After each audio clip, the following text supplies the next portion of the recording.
listen up, y'all. It's the queen of automation, Nat and Darren, here to give you inspiration. Founders and business owners gather round. I'ma show you how to build systems that'll astound. Streamline your processes, no need for complicated. Hey everyone, welcome back to the Queen of Automation podcast, where we talk about operations and technology and why they're only good when they work and how I help you make them work. Episode 50. We are on episode 50, 50 people. Like, this is insane. So what better way to celebrate episode 50 than the two people who you've heard me talk about the most in the community, Brandbilt, Nat and Darren are here. The t-shirt guy and the hat guy who's not wearing a hat, but you know, whatever. He had to break the mold somehow. Wow, guys, episode 50. This last year has been insane. Right? I mean, completely insane. I would say so. Yeah, I would. You started that with an exclamation point, so it was. We're waiting for the question. I don't have a question other than like, wow. Okay, let's start with this. The reason I wanted to have you guys on for number 50 is because it's been transformational for me. Like, the podcast, for one, has been transformational, and all the people I've met, and they've been amazing. But Brandbilt, I can't believe, one, that it's been a year since I started working with you guys, and since I had that first DM with Nat where I was like, "Hey, Nat Berman, do you remember me? I met you through Luke." And I was like, "Will you come on my podcast?" He said, "Sure, if you join my community." Like, he bribed me. I don't even remember It was that. like total. All right. Fair enough. No, it was total bribe. It was total bribe. And it was fine. Like, he's like, or I shouldn't say you wanted me to check out your community and then like whatever. And so that was fine. It was hilarious.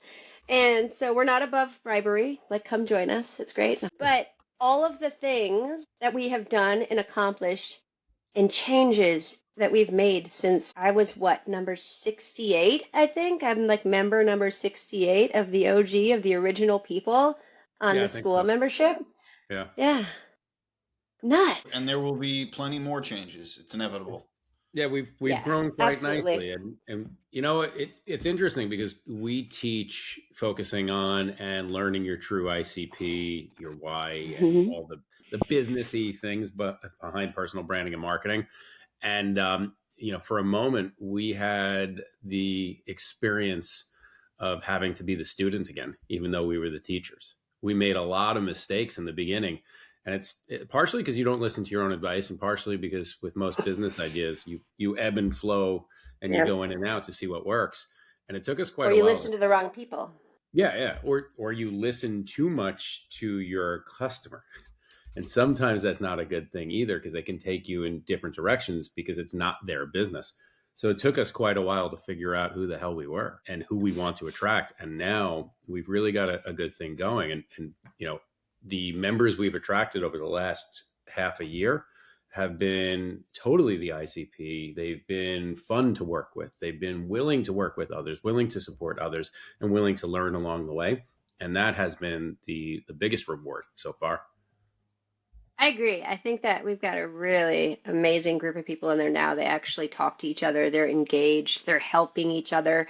It's not just the three of us, like, trying to help everyone all the time. The conversations that people have between each other and the fact that they're getting on the phone, it's really cool. It's a very cool environment. But I want to talk about the issues. You know I do. I want to talk about all the problems, like, because we're building in public.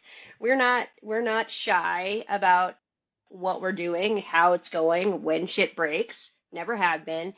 And let's talk about that, because I think there was a lot of that we overcame. In the beginning, you guys had a school membership. And that was when I joined originally. And school's fine, right? Like, it's super simple to use from a user standpoint on the front end. You know, lipstick on a pig is really, really easy. And then Darren started sending me these messages, like, behind the scenes. He was like, "Do you know how to fix school's billing?" Like, once he figured out what I did and what I brought to the table, he would just start sending me these little, like, messages. "Do you know how to fix school's billing? School and Stripe's integration sucks." Like, and we just, like, would go back and forth, and I was like, no. And so I tried. We did try. And it just came down to the fact that it was never going to get any better or never going to be where we needed it to be. It obviously works for some people because there's a bazillion people on the platform. And we pivoted really quickly. It actually didn't go as badly as it could have, and it didn't go as smoothly as we wanted it. Does That that was make perfect. sense? No, it's perfect. So why don't we talk about how awesome school is? Because I truly believe school is a fantastic platform. I It think is that, for the right you know, people. well, anyone looking to start out, and this is not a shameless plug for school, I have no affiliation, but anyone who's looking to start out a community, a cohort, a group, a networking, whatever you want, the path of least resistance has already been created for you. So Yeah. don't go down the road of developing your own because that's just wasted time, right? You want the minimal usable product, right? Not the minimum viable, but just the minimal usable product. And that's it. And you can customize to a certain extent. But the challenge there is when your community or group grows, you're stuck inside of their walls. So there is no customization, there's no development for you. Several red flags came about, and which is why I started reaching out to you about this. Is one, what if school has their oh shit moment? Our entire business focused on some third party's platform. So that's not good, right? From a risk perspective, that's all the risk, all your eggs in one basket that you have zero control and it could be turned off at any moment. It's no different than being an influencer on any platform and not having diversified. If the Yep. platform changes, your business is done or harmed, right? So that was red flag number one. Red flag number two is the lack of customization, which we wanted to be above and beyond. We wanted to do more than every other community out there. And this was our full-time business and our full-time job. And if that's the case, then you treat it as such, de-risk and scale. And then the other thing that I noticed too is in the beginning, we started seeing a lot of churn. And I was able to pinpoint the fact that when you're given a lot of options, if you belong to a gym and there's 100 rooms with 100 personal trainers, it's really hard for you to build loyalty to one because you want to test all of the others. So what I was noticing is we were in this gym called school, and some of our members were leaving to go to other competing school groups or communities. And we were able to see where they go because that's one of the features of school. When you join a community, the community leaders can see where you are and who you belong to. So that was a red flag. Once we migrated off, churn decreased pretty drastically because now we are on our own custom platform. It's built for us. Thank you to you. The migration, I think it went pretty darn well. Yeah, there were a couple of hiccups, but that's to be expected with any migration. And the hiccups weren't even that bad. No. Right? Silly, maybe double billing issue or duplicated record issue, but low numbers at that point, not that big of a deal. So I would say it was a pretty nice success and we didn't lose much sleep over it. So well done. Yeah. It was give, yay us. I want to give my impression of what school is because Darren put it very eloquently as far as from a functionality standpoint. No, well, he always does. But, from a functionality standpoint, Darren nailed it as far as what we needed out of a, platform. But I kind of look at it from a different standpoint. I look at it as like a website builder looks at WordPress, right? If it wasn't for WordPress, think about how many people wouldn't have started blogs. Think about how many people wouldn't have made money with their own websites, with their own content, right? And so when I look at school, not that school was the first, right? It was Mighty Networks and Circle, right? Like those were the two big ones.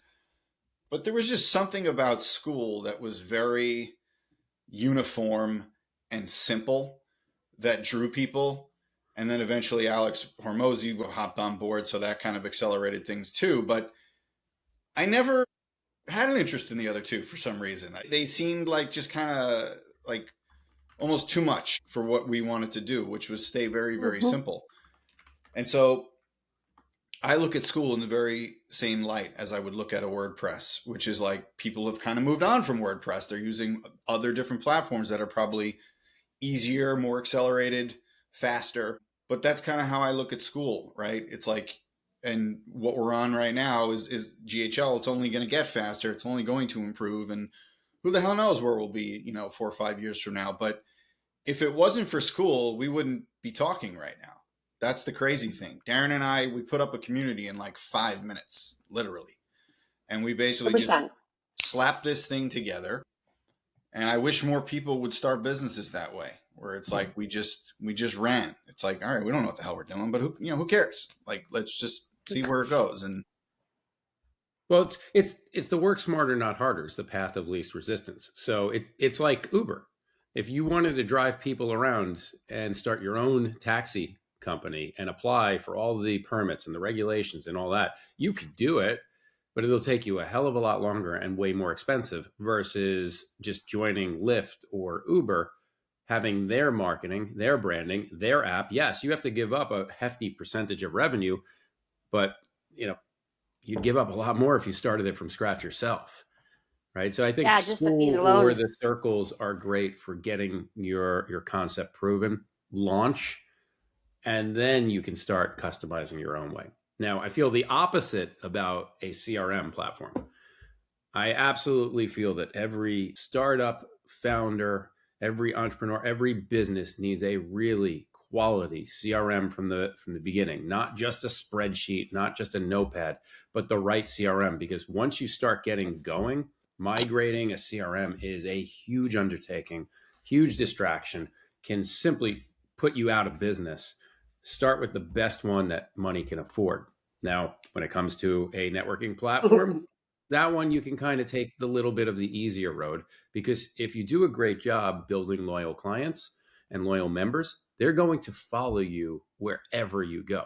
We had a really, really good following at that point. And even the hiccups that we went through when we migrated, like you said earlier, they weren't big enough that anybody was going to leave us. And there were a few people that did, and they were okay because they weren't going to be long-term people anyway. They weren't going to be long-term members for, and the people who have migrated with us, that have been with us from the beginning and through the migration and are still with us now. I mean, those are the OGs, right? The people that are going to be there forever and ever, and they're brand loyalists, and that's really all we want. So going back to what you said earlier about hiccups, there were so many things that we tried, which was funny because we were trying to get over the churn, and we did some really just stupid things, which I guess stupid's not the right word. We all three talked about it and agreed, yeah, let's try this. Why not? Right? We had a $49 membership for a while. That was ridiculous because those people were like, I want to come in and I want to hit the big red easy button, and Nat Berman is going to tell me exactly how to build my LinkedIn to 1 million followers, and I'm going to be famous. Go away. No, that's not how this works. Or the people that would come in at the $49 rate and they thought, this is a pod, right? And they wanted to join the next pod that was going to, again, help them grow on this thing that we're all obsessed with called LinkedIn. So there was that. That was that hiccup. And when we first moved over from school into the new platform, the best part about, GHL is that the API is open so that we can build stuff on top of it, right? So there were things that we wanted to do that the platform didn't allow for that we just built ourselves. And so that was fun. And it worked out really well. Like, it gave us everything that we wanted, and we were able to have multi-tiered subscriptions and do all this stuff until I don't remember which one of you said it first. At one point after all of that, and it was rocking and rolling and we were fine, we're getting people in, we all kind of had this, whatever, come to Jesus meeting, if you want to call it that. And we were like, this is way too complicated. Why are we doing this? Talk about that moment. I want to hear both of your perspectives, because we all three of us like had it almost in the same week. Pretty sure It me was and almost Darren felt exactly the same. it, It was a member thing. yeah. The amount of choice and flexibility we had in there did not lend itself to a specific type of person. And that is just always going to be up and down, up and down, up and down. It's going to be all over the place, no matter how long you do it. It's very hard to sort of reel it in and dial in on what you want. And part of that was also, I think, the content that Darren and I were producing at the time, because we wanted to cater to everyone. was also problematic, because it's like we were in the mindset of, 1,000 members, 1,000 members, 1,000 members. Let's grow to that. So it's kind of like do whatever you can, but you're 5 meetings a week, God, yeah, 5 meetings a six week. meetings a week. Yeah, I don't miss that. Yeah, I don't miss that either. And so like all of that, it was like splattering on a wall, right? And while we had all those capabilities and it looks cool, it isn't cool because it's just a mess. And so It was exhausting. yeah, and I think it actually took some time, and it's still taking time. I'm still always trying to dial in on exactly who we're targeting, or although I think we're pretty dialed in at the moment, but it took some time to really just be like, all right, this is who we're targeting. This is who we're going after. I think the aha moment for me definitely came when Darren started joining other communities and meeting people that he realized were the people he wanted to be talking to.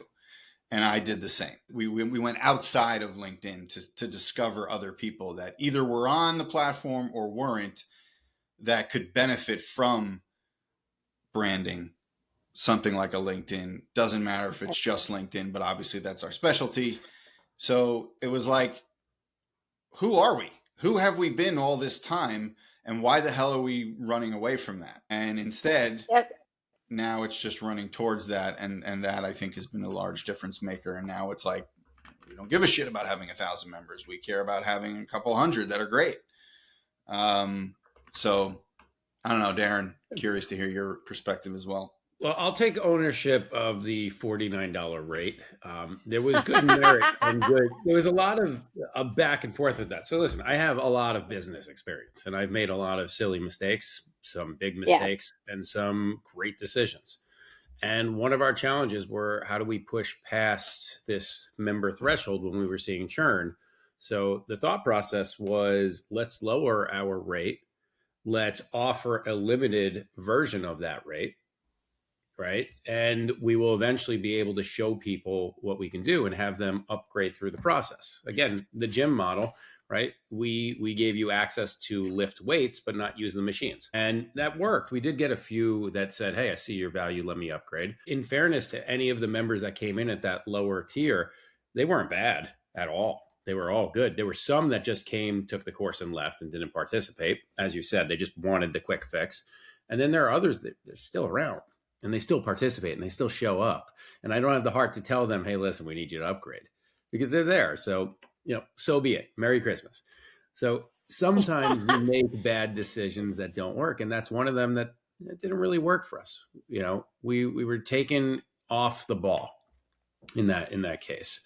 Now, the other thing we've got to learn through this is, again, our ICP, who it truly is and who we truly want. Hang on, before you move on, I want to jump in there because I don't think we were taken off the ball. I think it was something that needed to happen. It was what we have talked about in the past. It was what we call like a quick win, right? Like it gave us this small influx of people. Dopamine. It did give us that quick win. Yeah, right. It was like a business dopamine hit. Yeah. Right. And then unfortunately, it wasn't the right dopamine. It wasn't the right, like, oh, look, we've got this influx of members. Yay, us. And we got really excited.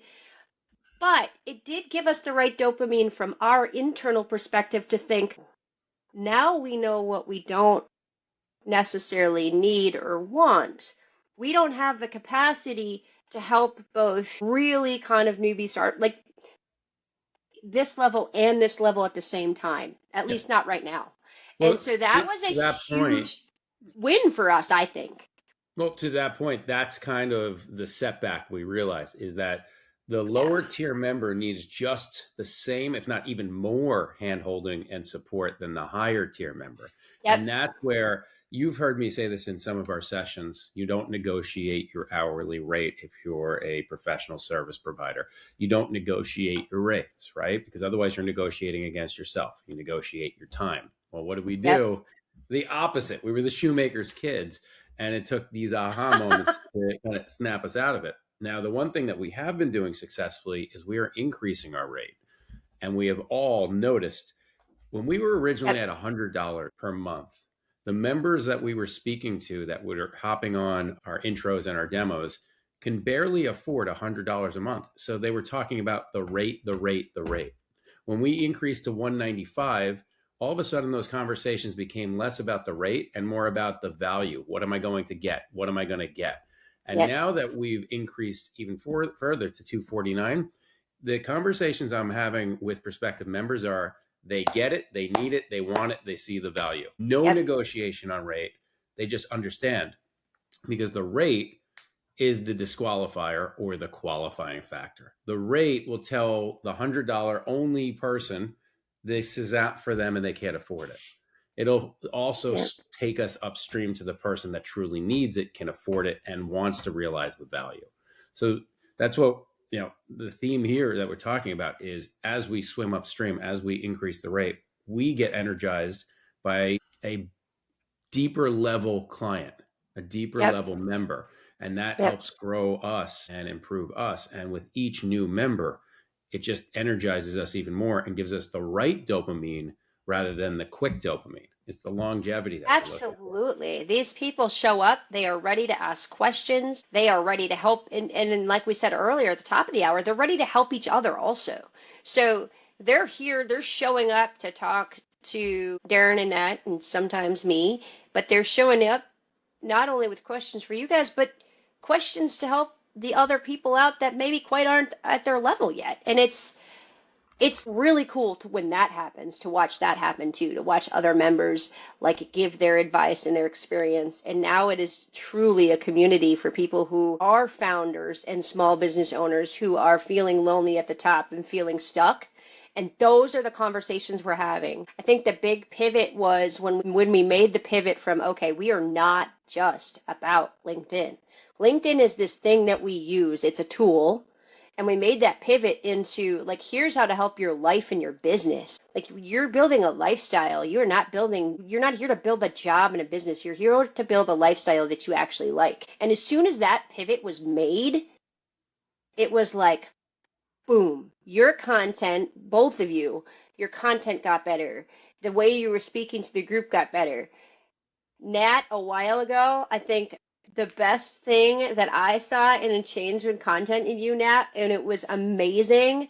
And I don't even think I know when the actual moment happened, but you just ripped off the kid gloves and started talking. I mean, you've always, you're always super open and transparent, right? Like this is how it is. But you started ripping off the kid gloves with our members and like like the algorithm sucks, get over it. Like things like I have this amount of followers, you're not going to be able to do it like me. Listen to my actual words. This is how you have to do it, right? And just started, it's not that we're being mean to people, but we're just being like more transparent and honest and open and like, listen, if you're here for fluff, you're not going to get it.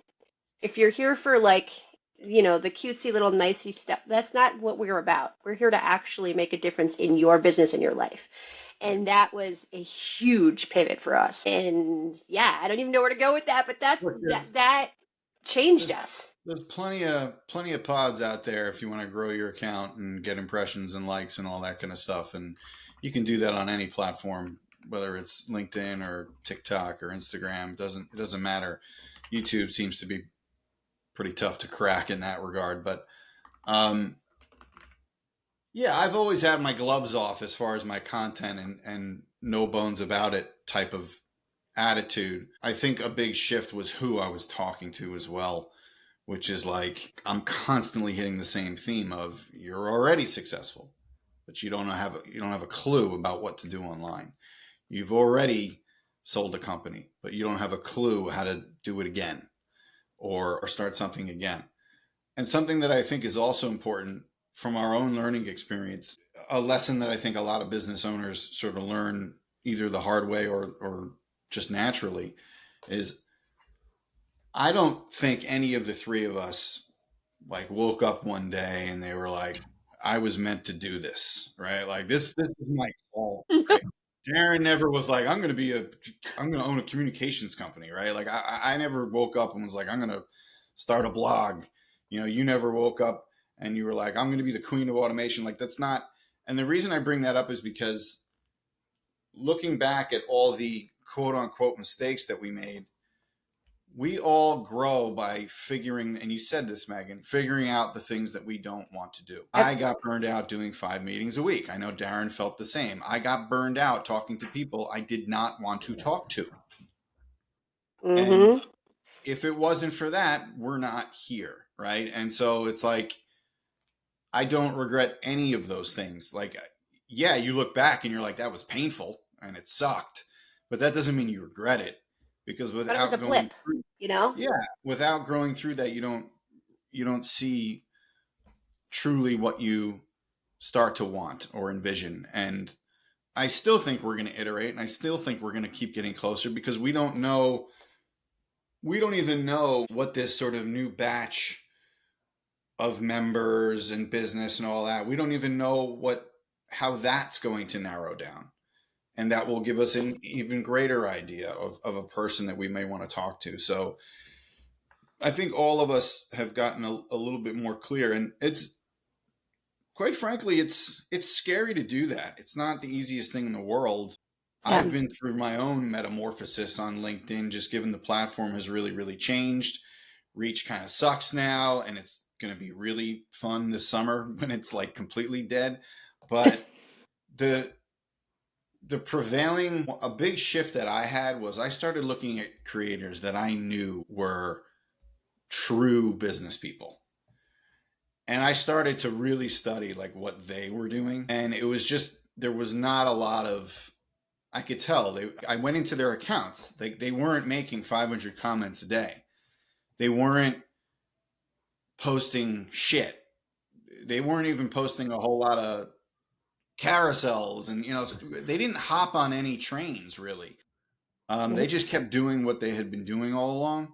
And that's what I try to focus on now, is like, see the people who you're pretty sure are actually doing well, and you take bits and pieces from them all. And I'm honored to say that I hope or assume some people try to take those bits and pieces from me as well, because there aren't many of those left. I mean, every single time I see a post that has like 35 reshares, I'm like, okay, that's not real. Like, that's not, they're posting about employment, and you know what I mean? It doesn't. And again, there's nothing against that business model. You want to do that, that's your prerogative. That's completely fine. It's just not what we do. And I would never press that in our own community. And yeah, I'll poke fun at it a little bit. But again, that's their personal choice to run businesses that way and have that kind of content. But I think we just, in the words of the real world, when people stop being polite and start getting real, right? The real world, California. Wow. Right? Remember John Brennan? Wow. I love that. Real World, California. And Dominic, that was the best season by far, Real World, the season 2, the one in Los Angeles. Oh my God, that was incredible. That wasn't not funny. Anyway, but it's true. I think you have to do that at some point. Whether it's on a podcast or you're creating a piece of content, you kind of have to just let her rip. And I know Darren and I have had conversations where we just say what we got to say. It was an interesting change for me, because this whole personal branding journey, you're right. I didn't wake up saying I'm going to be a telecommunications CEO, nor did I wake up saying I'm going to be on LinkedIn as often as I am, nor did I wake up saying I'm going to be a personal branding expert. But it just happens, right? And you go where your passion is. And I love what we do. I love motivating, inspiring, teaching. I love the content that we create for our clients. I love the energy that we have. And that enables all of us to be really, really good at what we do. It doesn't matter if you grew up saying, I want to do this for a living or not. It's just, it works because you live in that. And, what got me the aha moment was when I learned to be unapologetically me. And when you can merge the business and the life into just who you are as a person, that's when a personal brand really takes off and people gravitate towards it. And you guys have heard me say this before. It's the coolest person you ever met. They don't try very hard. They're unapologetically them. Their style, their look, their demeanor, everything about them is who they are authentically. They don't try or over try. They're just them. And that coolness is confidence, and vice versa. And that's essentially, when we're building brands, that's what we are doing. And that passion is there. And if that passion is there, you will find success.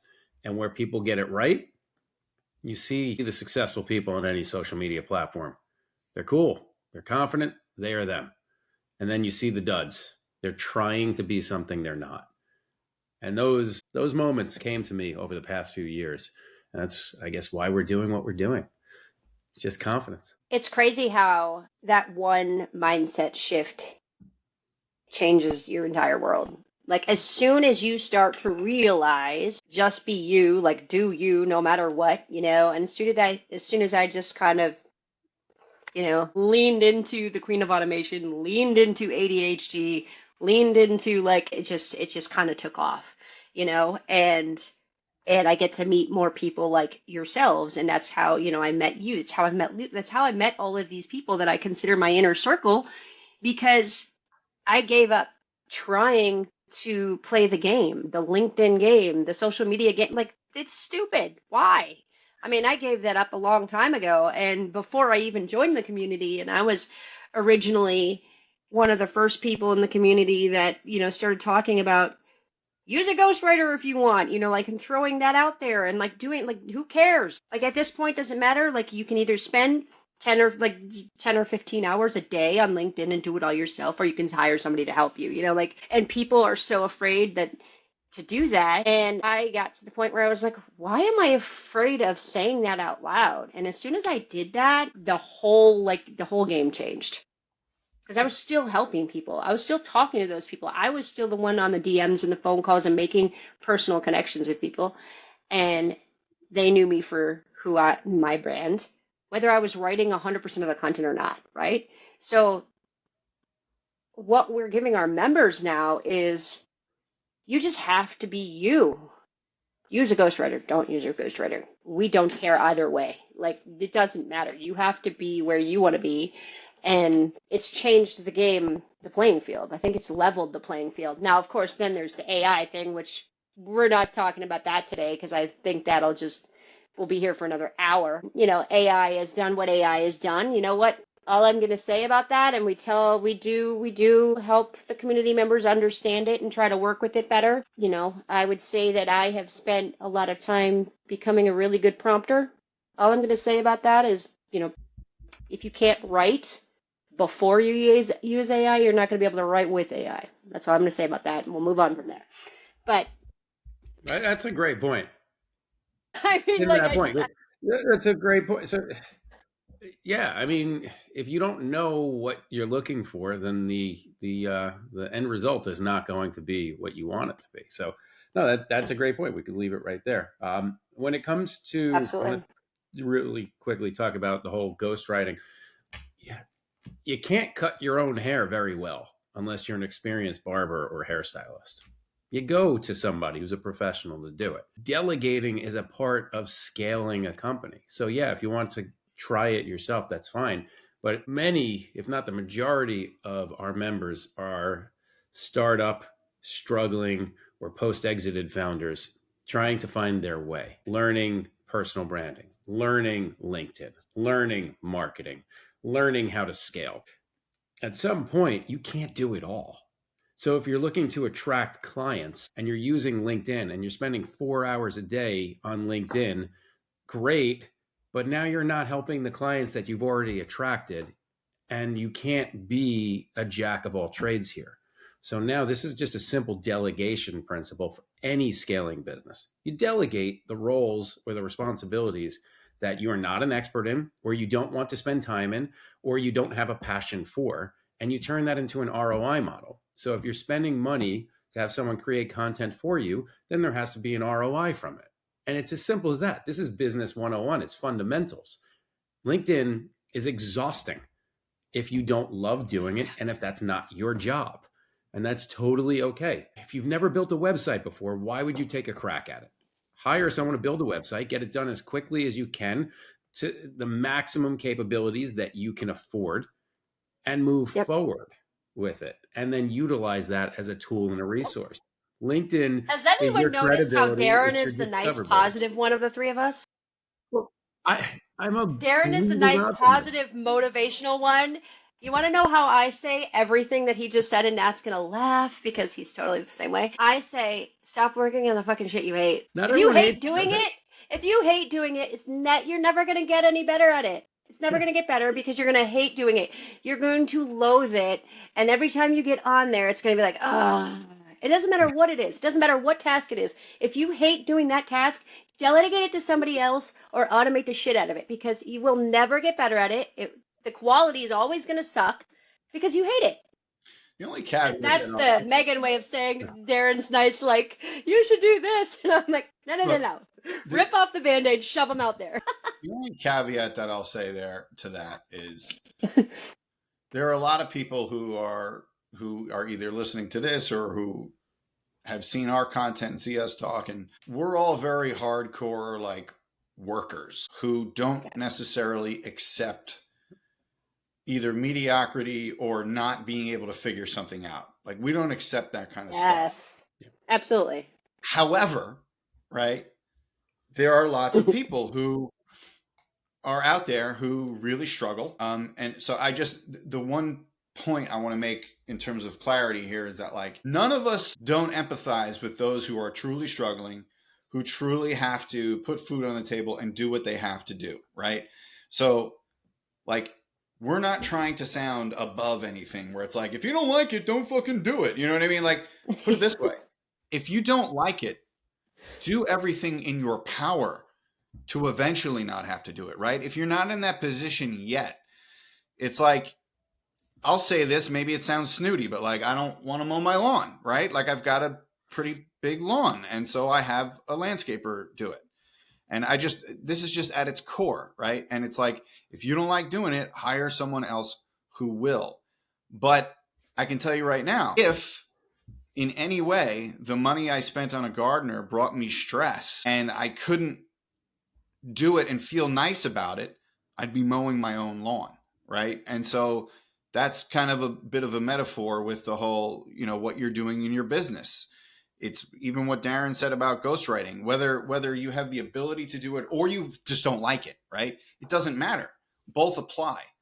Yep. And when you're talking about people who have been used to working a certain way for 15 or 20 years, and you ask them to go into the lion's den and do what some of these young folks at 25 have been doing since they were 22, and ask them to shift into a whole new way of marketing themselves and doing business. If they've been successful for all these years, it might just make sense to write a check, which we can bring out a whole nother can of worms here, which is like, well, hire the right people, but that's a whole nother hour. So anyway. Basically, the gist is if you want more of this, just come join the community because this is what we talk about all the time, all week long, every week. And it's been a fantastic ride. I don't want to take up any more of your time because I know how busy you are. It's a good place to end it. But both of you put your last 2 cents in there and then we'll call it a day because this has been a really great episode number 50. So thank you guys for coming on because what more could I say? Like, working with the Brandbilt team and becoming a member of the team and now being like a member of everything that we're doing has made it possible for me to continue this podcast. Because I said to Darren a long time ago, monetizing a podcast isn't easy. It's incredibly frustrating, but I love talking to people and I love talking to people about their businesses. And as we all started working together, it was just one more thing that I get to bring the members on and interview them and talk about them live on camera and talk about Brandbilt at the same time. And they get another channel to advertise, if you will, what their service is, what their product is, and they get the opportunity to talk about their business and they love it. They love talking about Brandbilt. They love talking about their business. And it's been a really useful tool that way. So thank you for all of that. And thank you for number 50. This is number 50. This is insane to me. I can't believe I've done this 50 times. Like, what was I thinking? Well, it's been a fun ride so far. We've got a long way to go, right? We're truly only beginning here. We'll say that I am motivated by our community. And that's what keeps my interest and my excitement. I am motivated by the level of member that we have. I am motivated by the fact that there haven't been very many, if any, stupid questions, right? And people are engaging inside of the community, and they are actively working towards getting to know each other. And when you get to know people, you like them, you trust them. We've heard that before, but you end up working with them and you end up becoming remembered. And how many times have you networked with someone where they say, oh, let me bring this person in, and it turns into an opportunity? And that is what we were seeing, is so many opportunities being created through our community. So many relationships, so many meetups. People are sending us pictures that they're meeting up. It is fantastic. And I am very much looking forward to continuing this as we continue to evolve, take on new services, bring in new members, and continue to scale. It'll be awesome. And I agree with Nat. I don't want to mow my lawn, but I will do the hedges. So that's fun. I will do that. One is a routine, sure, one is not. But I want to add to this point, though, is these are the life goals. So you've heard me say this in the beginning. When you're starting a company, don't make revenue goals.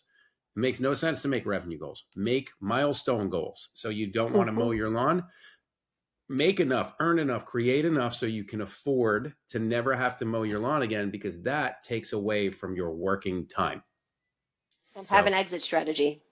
Have a date that you want to stop mowing your lawn. Now, that's obviously that's kind of a jokeable scenario there. But if that really is a point of pain, for every moment you don't have to mow your lawn is more moments that you can create or earn or do something that you do want to do.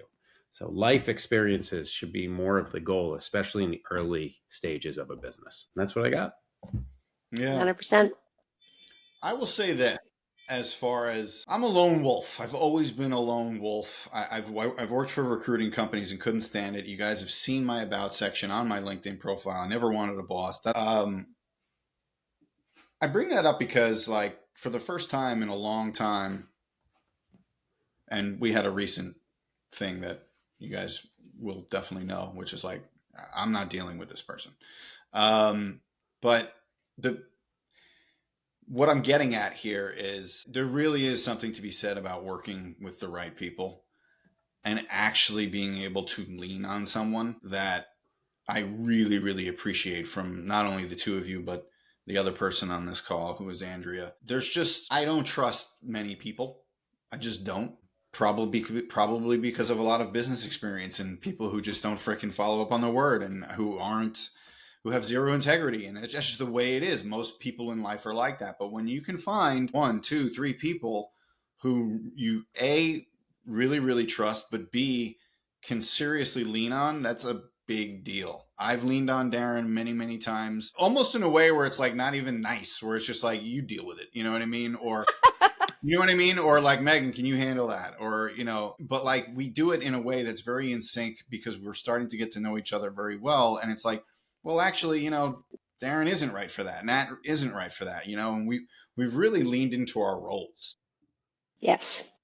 We really have. And so that to me can only get stronger. And as we continue to grow, we'll very slowly maybe bring on another person who can fit into that, the spoke in the wheel or whatever. But for me, I never thought I would be part of like a team ever again in terms of my whole entire work experience. So it's been pretty cool, I have to say.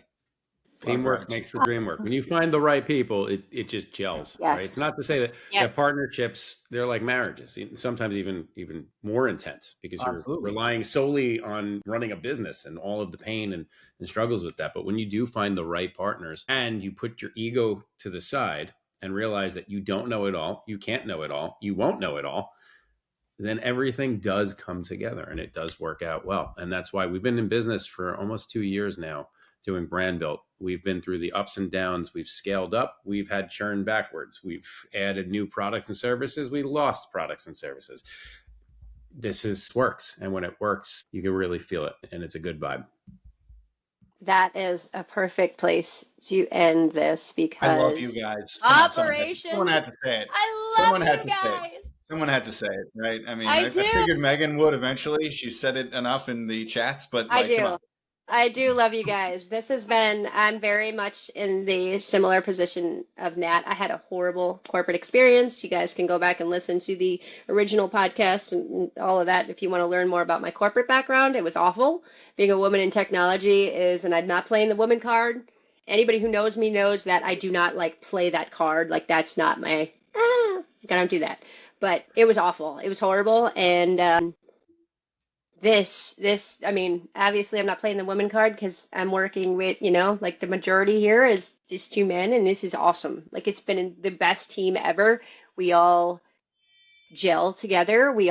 I don't deal with LinkedIn stuff. Nat deals with my LinkedIn stuff and talks to my writers, and because it's not that I don't care, it's just that that's never going to be my area. And that said, frankly, we've had this conversation. That's not where Nat and Darren want me. They don't want me spending 10 hours a day on LinkedIn. That is not useful to helping grow the business. And if there's any encouragement to anyone out there, find a small team. Like you don't have to be a corporate team. You don't have to have 50 people, 100 people. If you can find 2 or 3 really good people that you work with, that's all you need to be successful.